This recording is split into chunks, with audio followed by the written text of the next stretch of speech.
We'll guide you through how to add Excel data. If you find this helpful, don't forget to like and subscribe. People search for this tutorial because adding and organizing data is one of the most basic yet essential tasks in Excel. Beginners often need guidance on entering data correctly, avoiding errors, and performing simple calculations like totals. This tutorial helps users build a strong foundation for managing spreadsheets efficiently in school, work, or daily tasks.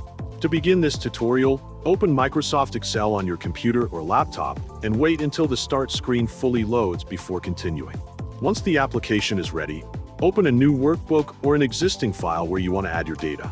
Make sure the correct worksheet is active so you are working in the right location. Click on the first cell where you want to begin entering your data. Start by typing your first value, which can be a number or text depending on your needs. After that, press Enter on your keyboard to move to the next row. Continue entering additional data into the cells below, following the same pattern. If you need to move across columns instead of rows, simply press the Tab key.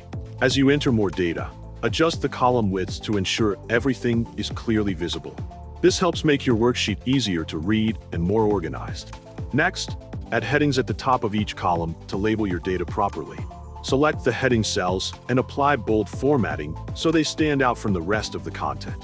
When entering numerical values, make sure to type carefully to avoid any errors. After you finish inputting your data, review everything to ensure accuracy. To calculate the total, click on an empty cell below your numbers. Type the sum formula, then select the range of numbers you want to add.